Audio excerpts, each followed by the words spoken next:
बिस्मिल्लाहिर्रहमानिर्रहीम। अस्सलाम वालेकुम व्यूअर्स, मैं chef Samreen. Welcome back to my channel. आज आप लोगों के साथ शेयर करूंगी कि बनास्पति घी से मक्खन कैसे बनाया जा सकता है या मक्खन का सब्स्टिट्यूट कैसे हम बना सकते हैं। इसे शॉर्टनिंग भी कहते हैं, यूनी पफ भी कहते हैं।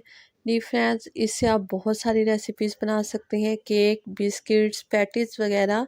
चलिए इसे बनाना स्टार्ट करते हैं। जी फ्रेंड, इसके लिए घी ले लिया है मैंने 1 kg, 1 किलो। जी फ्लेम मैंने ऑन कर दी है, मीडियम टू लो फ्लेम पे इसे मेल्ट करेंगे। तब तक आप मेरे चैनल को सब्सक्राइब कर दें और वीडियो को लाइक कर दिया करें, एक प्यारा सा कमेंट कर दिया करें। ये आप लोगों की तरफ से मेरे लिए इनकरेजमेंट होती है। जी फ्रेंड्स, इसे मेल्ट होने दिया मैंने 5 से 7 मिनट के लिए पकने दिया। जैसे ये तेज़ गर्म हो गया, अब इसमें मैं ऐड कर रही हूँ देसी घी। असली देसी घी घर का बना हुआ ऐड कर रही हूँ।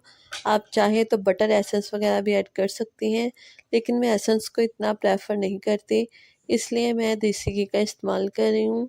5 खाने के चम्मच इसमें मैंने देसी घी का ऐड कर दिया है, इससे बहुत अच्छा फ्लेवर आएगा। घी को हमने तेज़ गरम करना है। इससे तेज़ गरम करने का मकसद सिर्फ यही है कि इसमें जो ख़ास किस्म की स्मेल होती है वो ख़त्म हो जाएगी और इसका कच्चापन ख़त्म हो जाएगा। जी फ्लेम मैंने ऑफ़ कर दिया है। 5 से 7 मिनट के लिए मैंने इसे गर्म किया था। बस इसे रूम टेम्परेचर पे छोड़ देंगे, थोड़ा सा ठंडा होने देंगे। ठंडा इसे इसलिए करना है कि जब इसमें हम नेक्स्ट स्टेप करेंगे तो हमें कोई मुश्किल ना हो। जी फ्रेंड, यहाँ पे ये तकरीबन इतना ठंडा हो गया कि अगर इस पे मैं फिंगर लगा रही हूँ तो जल नहीं रही, लेकिन मुझे गर्म महसूस हो रहा है। जी फ्रेंड्स, चलते हैं नेक्स्ट स्टेप की तरफ। इसे कर देते हैं साइड पे। जी फ्रेंड, यहाँ पे मैंने एक बाउल लिया है, उसमें बर्फ़ ली है। मैंने काफ़ी ज़्यादा बर्फ़ लिया है, उसके पीसेस लिए हैं बड़े-बड़े, साथ में कुछ ठंडा पानी ऐड किया है। इसमें ये घी, गरम घी ही ऐड करना है, घी को आपने ठंडा नहीं करना। शॉर्टनिंग कह लें, यूनी पफ या मास्टर पफ, इसे बनाने की कोई ख़ास तकनीक नहीं है। बस इसका जो प्रोसीजर है आपने उसे फॉलो करके इसे बनाना है, तो इंशाल्लाह बहुत अच्छा, बहुत परफेक्ट बनेगा। बाज़ार से अभी आप इसे बाय कर सकते हैं, लेकिन बहुत एक्सपेंसिव पड़ता है। इस तरह आप होममेड इसे बना के, इसे डो बना के पफ पेस्ट्री की रेडी कर सकते हैं, जिससे आप पैटीज़ वगैरह रेडी कर सकते हैं, खारे बिस्किट, बाकरखानी वगैरह बना सकते हैं। इसके अलावा इसके बहुत ज़्यादा यूजेस हैं।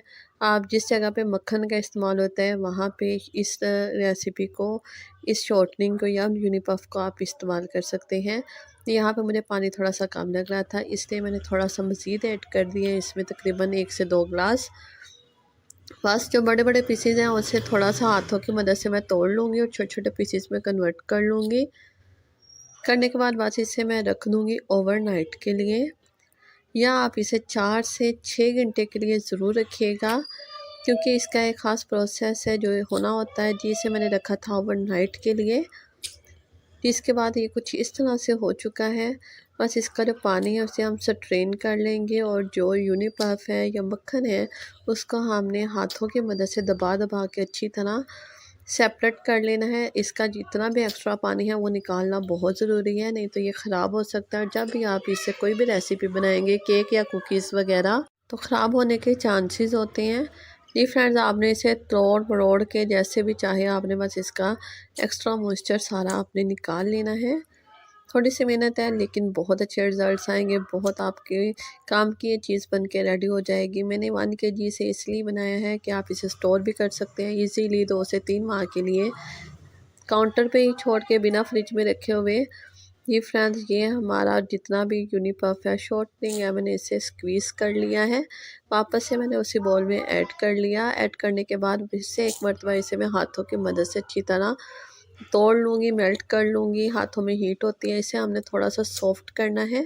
सॉफ्ट करना क्यों ज़रूरी है, ये नेक्स्ट स्टेप के लिए बहुत इम्पोर्टेंट है। जी फ्रेंड्स, यहाँ पे मैंने एक ट्रे ले लिया, उसमें थोड़ा थोड़ा निकाल के हाथों की मदद से मसल मसल के इसे मैं सॉफ्ट कर लूँगी।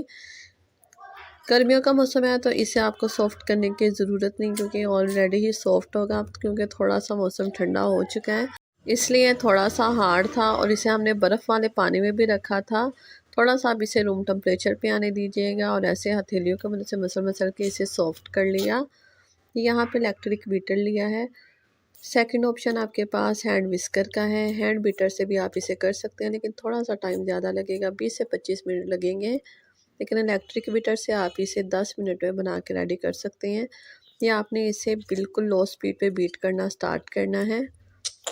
स्पैचुला की मदद से साइड से हम मक्खन हटाते चले जाएंगे, सेंटर में करते चले जाएंगे और इसे बीट करते जाएंगे। ये साइड्स क्लीन करके इसे दोबारा से बीट करना स्टार्ट करेंगे। सेम स्टेप्स फॉलो करते हुए इसे मैंने 10 मिनट के लिए बीट कर लिया। आप देख सकते हैं कितना फ्लफ़ी सा हो गया, कलर भी इसका बिल्कुल वाइट हो गया और मक्खन की शक्ल में ये आ चुका है। जैसे कि ऐड करने से इसमें बहुत अच्छी खुशबू और अरोमा आ रहा है, बिल्कुल बनास्पति घी नहीं ये लग रहा। जी, बीटर का काम हमारा ख़त्म हो चुका है, इसे हटा देते हैं। जी फ्रेंड्स, आप देख सकते हैं इसका टेक्सचर, कंसिस्टेंसी बिल्कुल मक्खन लग रहा है ये। जी, चलते हैं नेक्स्ट स्टेप की तरफ। इसे आपने ऐसे ही यूज़ नहीं कर लेना, क्योंकि ये थोड़ा सा यूनिपफ जो होता है वो हार्ड होता है। इसके लिए हमने क्या करना है, एक पैन ले लिया है, उसमें मैंने प्लास्टिक रैप लगा लिया है। ये सारा मक्खन शॉर्टनिंग इसमें हम ऐड कर देंगे। जी, ये रेसिपी का पार्ट 1 है। इंशाल्लाह आपके साथ पार्ट 2 शेयर करूँगी, जिसमें मैं पफ पेस्ट्री डो बनाना सिखाऊंगी और साथ में उसे हम क्या क्या बना सकते हैं वो शेयर करूँगी आपके साथ रेसिपीज़। इसके अलावा अगर आप लोगों की कोई फरमाइश है रेसिपी की, तो आप मुझे कमेंट सेक्शन में ज़रूर बताइएगा। इंशाल्लाह मैं ज़रूर पूरी करूँगी। मेरी यही कोशिश है कि आप लोगों के साथ आप लोगों की पसंद की और इजी आसान वे से रेसिपी शेयर करूँ। ये फ्रेंड, इसे कवर कर दिया मैंने प्लास्टिक रैप से। फ्रिज में रख दूँगी इसको मैं आधे घंटे के लिए। आधे घंटे के बाद आप देख सकते हैं ये कुछ इस कंसिस्टेंसी में आ चुका है। इसको इजीली आप कट कर सकते हैं और बटर की जगह किसी भी रेसिपी में आप इसे यूज़ कर सकते हैं। केक बना सकते हैं, बिस्किट्स बना सकते हैं इसे आप। इसके अलावा पफ पेस्ट्री डो रेडी कर सकते हैं, जिसे आप बाकरखानी बना सकते हैं। खारे बिस्किट्स, चीनी वाली बाकरखानी बना के, पैटीज़ बना के आप इंजॉय कर सकते हैं। बहुत सारी रेसिपीज़ में इनका इस्तेमाल होता है। जिसे मैं रैप करके ऐसे फ्रीज़ कर लूँगी और इसे मेयर करके यूज़ किया जाता है। ये इंशाल्लाह नेक्स्ट रेसिपी में आपके साथ शेयर करूँगी। मिलेंगे इंशाल्लाह ऐसे ही डिलीशियस रेसिपी के साथ। तब तक लिए रखिएगा अपना ढेर सारा ख्याल और मुझे दीजिए इजाज़त। अल्लाह हाफ़िज़।